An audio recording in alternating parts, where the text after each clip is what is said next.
বাংলাটা চোরেদের রাজত্বে বাংলা চলছে, পশ্চিমবঙ্গটা চোরেরা শাসন করছে। চোর মানে তৃণমূল, আমি খুব স্পষ্টতই বলছি, চোর মানে তৃণমূল।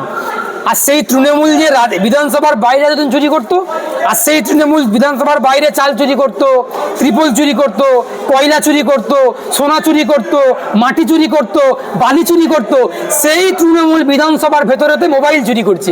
কাজ চুরি করছে? তৃণমূলের এমএলএর মোবাইল চুরি হচ্ছে। সুতরাং এই বিধানসভার বাইরে তৃণমূল যেদিন চুরি করেছেন, সেই চোরেদের যে সংস্কৃতি, যে চুরি করার যে একটা সংস্কৃতি, আসলে তৃণমূলের রক্তে একটা চোরের ইতিহাস লুকিয়ে আছে। তৃণমূলের রক্তে ডিএনএতে চোরেদের ইতিহাস লুকিয়ে আছে। সুতরাং তৃণমূল যেখানে, চোরেরা সেখানে। যেখানে তৃণমূল সেখানে চোর। চোর আর তৃণমূল একে অপরের পরিপূরক। চোরেদেরকে ছাড়া যেমন তৃণমূল চলতে পারে না, আবার তৃণমূলকে ছাড়া যেমন চোরেরা চলতে পারে না। সুতরাং তার একটা দৃষ্টান্ত, তার একটা জ্বলন্ত এবং দুর্দান্ত উদাহরণ আজকের বিধানসভাতে বাংলার মানুষ সাক্ষী থাকলেন। ভারতবর্ষের মাটিতে আজ পর্যন্ত কোনো ঘটনা ঘটেছে কিনা আমার জানা নেই, বিধানসভার অধিবেশন চলাকালীন শাসক দলের এমএলএ হোক আর বিরোধী এমএলএ হোক না কেন, একজন বিধায়কের মোবাইল চুরি হয়ে যাচ্ছেন। আর সেই ঘটনাটা ঘটছে কোথায়? বিধানসভার ভেতরেতে, শাসক দলের এমএলএ। দেখা যাবে না তো, ওরা তো চোরাতে পারদর্শী। সিসিটিভি ক্যামেরাতে তখনই ধরা পড়ে যখন চোর তার চুরির দিক থেকে তার বিচক্ষণতা, তার পারদর্শিতাকে প্রুফ করতে না পারা হয়। তৃণমূল তো চোরের দিক থেকে, চুরি করার দিক থেকে অত্যন্ত দক্ষ। কালীঘাটে শিক্ষা দেওয়া হয় কি করে চুরি করতে হবে। একটা সিনেমা দেখেছিলাম, বাংলা সিনেমা, চলচ্চিত্র। আসলে তৃণমূল তো চলচ্চিত্র শিল্পের বিপক্ষে, শিল্পীর শিল্প ভাবনাতে আঘাত করে চলচ্চিত্র প্রদর্শনীকে আটকে দেয়, বাধা দেয়, ওরা দেখবে না, করবে না। একটা সিনেমা দেখেছিলাম, সেই সিনেমাতে চুরিতে মানে কোর্স করানো হয়। কেউ চুরিতে বিএসসি করছে, কেউ বিএ করছে, কেউ ডাকাতিতে মাস্টার্স করছে, কেউ ছিনতাইতে পিএইচডি করছে। তেমন তৃণমূলের কালীঘাটেতে না এই চুরি নিয়ে প্রশিক্ষণ দেওয়া হয়। ওই টালির চালাতে চুরি নিয়ে পিএইচডি, বিএ, এমএ, গ্র্যাজুয়েশন করানো হয়। সুতরাং সিসিটিভিতে ওই জন্যই ধরা পড়েনি। যদি কোনো একটা দক্ষ, পারদর্শিতা সম্পূর্ণ, একটা বিচক্ষণ চোর যদি চুরি করেন, সুতরাং সে সিসিটিভি ক্যামেরা থেকে তাকিয়ে থাকবেন। সে সিসিটিভি ক্যামেরা কোথায় নজর নেই সেই জায়গাটা থেকে চুরি করবেন। সুতরাং তৃণমূল কংগ্রেসের যারা আছেন, মাথা থেকে পা পর্যন্ত, ওপর থেকে নিচ পর্যন্ত, প্রত্যেকে চোরের দিক থেকে, চুরি করার দিক থেকে দক্ষ, পারদর্শী এবং খুব বিচক্ষণ। এই বিচক্ষণতার প্রমাণ এই জন্যই পাওয়া গেল বিধানসভাতে। এতে সিসিটিভি ক্যামেরাতে ধরা পড়লো না কে চুরি করেছেন, ওই জন্যই ধরা পড়েনি চোর। সেটা আজকেই তৃণমূল কংগ্রেসের এমএলএরাই বা বিধানসভার মধ্যে, তৃণমূল তো এক চোর আছেই, আর বিজেপি আবার এক ডাকাত আছে। তৃণমূল তো এক চোর আছেই বিধানসভার মধ্যে, আর ডাকাতরা আছে। আর সেখানে একটা এমএলএ আছে বিরোধী, মানে একটা স্বচ্ছ, নিরপেক্ষ এবং প্রকৃত বিরোধী এমএলএ একটাই আছেন, বাম কংগ্রেস আইএসএফের জোটের প্রার্থী নওশাদ সিদ্দিকী, পীরজাদা নওশাদ সিদ্দিকী। উনি একমাত্র বিধায়ক যিনি প্রকৃতপক্ষে বিরোধী। বাদ বাকি শুভেন্দু অধিকারী, কালকে যে দেখেছি আমরা, শুভেন্দু অধিকারী কালকেই দেখলাম মমতা বন্দ্যোপাধ্যায়ের সঙ্গে কত সুন্দর সৌজন্য আলাপ করছেন। আসলে সৌজন্য আলাপের ভেতরে মূল বোঝাপড়াটা আমরা বারবার দীর্ঘদিন ধরে 21 সাল থেকে বলে আসছি স্পষ্ট করে, যে মমতা বন্দ্যোপাধ্যায় তৃণমূলের নেত্রী, সেই মমতা বন্দ্যোপাধ্যায়, সেই তৃণমূলের গর্ভে শুভেন্দু অধিকারীর জন্ম, আরএসএসের গর্ভে মমতা বন্দ্যোপাধ্যায়ের জন্ম। শুভেন্দু অধিকারীকে পরিকল্পনা করে, ষড়যন্ত্র করে, বুঝিয়ে মমতা বন্দ্যোপাধ্যায় বিজেপিতে পাঠিয়েছেন। আসলে তৃণমূল, মমতা, বিজেপি একসঙ্গে, শুভেন্দু অধিকারী একই মুদ্রার এপিঠ আর ওপিঠ, একই ফ্যাক্টরিতে তৈরি হওয়া প্রোডাক্ট দূরে দোকানে বিক্রি হচ্ছে। শুভেন্দু অধিকারী কালকে প্রমাণ করে দিয়েছেন, মমতা বন্দ্যোপাধ্যায় কালকে প্রমাণ করে দিয়েছেন যে তৃণমূল আর বিজেপি একই সঙ্গে চলছেন, একই নীতি আদর্শকে মেনে চলছেন।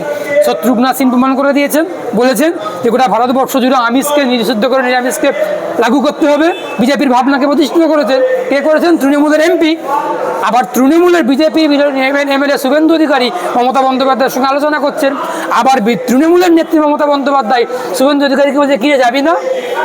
কত সুন্দর আদরের ভাই। আমরা দীর্ঘদিন ধরে বলে আসছি, সেক্ষেত্রে প্রকৃত বিরোধী এমএলএকে নওশাদ সিদ্দিকী। আর বাদ বাকি ওই যে বললাম, যেই কথাটাকে, যেই প্রসঙ্গের উৎস যেটা আপনি প্রশ্ন করলেন, যে বিধানসভার মধ্যে মোবাইল চুরি হয়েছে তৃণমূলের এমএলএ হুমায়ুন কবিরের।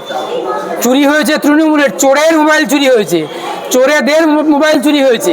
চুরিটা হয় চোরেরাই তৃণমূল করেছে, না ডাকাত বিজেপি করেছে। হয় শুভেন্দু অধিকারীও করতে পারেন, অগ্নিমিত্রা পালও করতে পারেন, বা আরও তৃণমূলের যারা বিজেপি যারা এমএলএ রয়েছেন তারাও করতে পারেন। চোর আর ডাকাতরা তো আছেন বিধানসভাতে, তো আমি তুমি আর আমরা কেউ নেই তো যে আমরা চুরি করতে গেছি। বিধানসভাতে তৃণমূলের এমএলএ আছেন আর বিজেপির এমএলএ আছেন। তৃণমূলের এমএলএর মোবাইল চুরি হয়েছে, হয় তৃণমূলের এমএলএরাই চুরি করেছেন, তা না হলে বিজেপির এমএলএরা চুরি করেছেন। আসলে তৃণমূল চোর আর বিজেপি ডাকাত। সেই তৃণমূল যে চোর আর বিজেপি যে ডাকাত বাংলার মানুষ বলছিলেন, সেই ভাবনাটা আজকে প্রতিষ্ঠিত হয়ে গেল। বিধানসভার ভেতরে তৃণমূলের এমএলএর মোবাইল চুরি হয়ে প্রমাণিত হয়ে গেল। গতকাল বাজেট অধিবেশনে সেখানে 600 মাদ্রাসা বাড়ানোর জন্য করা হয় এবং শুভেন্দু অধিকারী সেটা নিয়ে বলেন যে এরা আল কায়দার জঙ্গি আরও বাড়াবে, সেই জন্য তাদের সেটা কমানোর দাবি জানাচ্ছে। আমি আগেও বলেছিলাম শুভেন্দু অধিকারী নিজে একজন জঙ্গি সংগঠনের নেতা, কারণ বিজেপি ভারতীয় জনতা পার্টি ওরা বলে, আসলে ভারতীয় জঙ্গি পার্টি, সেই জঙ্গি পার্টির সদস্য শুভেন্দু অধিকারী। শুভেন্দু অধিকারী নিজে একজন জঙ্গি সংগঠনের নেতা, জঙ্গি সংগঠনের সদস্য। সুতরাং সেই জঙ্গির কাছ থেকে আর কোনো মন্তব্য, কোনো আশা, মানে সেরকম কোনো মন্তব্য করছি না। কিন্তু মমতা বন্দ্যোপাধ্যায় বাজেটে মাদ্রাসা বাড়িয়েছেন, বাজেটে উনি অনেক কিছুই বাড়ান, অনেক কিছুই কমান, কিন্তু সেটা কতটা ফলপ্রসূ হচ্ছে, কতটা বাস্তবায়িত হচ্ছে, সব থেকে বড় প্রশ্ন সেটা। সংখ্যালঘুদের জন্য কি করা হয়েছে? আজকের দিনে দাঁড়িয়ে যদি ক্রাইম রেকর্ড দেখা যায়, অপরাধী তকমাতে সংখ্যালঘুদেরকে বারবার ঝুঁকিয়ে দেওয়া হচ্ছে, বারবার অপরাধের দিকে ঠেলে দেওয়া হচ্ছে। মুসলমানদেরকে অপরাধী হিসেবে ব্যবহার করছেন তৃণমূল কংগ্রেস। ভোট লুট করতে ব্যবহার করছেন, চুরি করতে ব্যবহার করছেন, ডাকাতি করতে ব্যবহার করছেন, ধর্ষণ করতে ব্যবহার করছেন, খুন করতে ব্যবহার করছেন। মুসলমানদেরকে মানে বারবার একটা চক্রান্ত করে, ষড়যন্ত্র করে দোষী সাজিয়ে দেওয়ার চেষ্টা করা হচ্ছে। একটা নাবালক মুসলমানের ফাঁসি দেওয়া হচ্ছে, নাবালক। কীরকম তদন্ত করছে পশ্চিমবঙ্গের পুলিশ? সুতরাং মুসলমানদেরকে কবরে পাঠানোর চক্রান্ত করছে, মুসলমানদেরকে একদম ধুলোয় মিশিয়ে দেওয়ার চেষ্টা করছে আরএসএসের নেত্রী মমতা বন্দ্যোপাধ্যায়। আরএসএসের ভাবনায় ভাবিত, আরএসএসের আদর্শে আদর্শিত, আর আরএসএসের ভাবনাতে উনি পুষ্ট। সেই মমতা বন্দ্যোপাধ্যায় মাদ্রাসা বাজেটে বাড়িয়েছেন। আজতে গিয়ে দেখে আসুন, মাদ্রাসায় শিক্ষক নেই। সংখ্যালঘু অধ্যুষিত এলাকাগুলো অশিক্ষায় ভুগছে, অস্বাস্থ্যে ভুগছে, শিক্ষা নেই, স্বাস্থ্য নেই, মুসলমানদের কর্মসংস্থান নেই। কি বলবে কি এগুলো? সুতরাং মমতা বন্দ্যোপাধ্যায় বাজারে যেটা করছেন তার বিপরীতটা বাস্তবে করেন, এই কথা। আর কিছু বলছি না। মমতা বন্দ্যোপাধ্যায় আসলে মুসলমান বিরোধী আরএসএসের ভাবনাই ভাবে।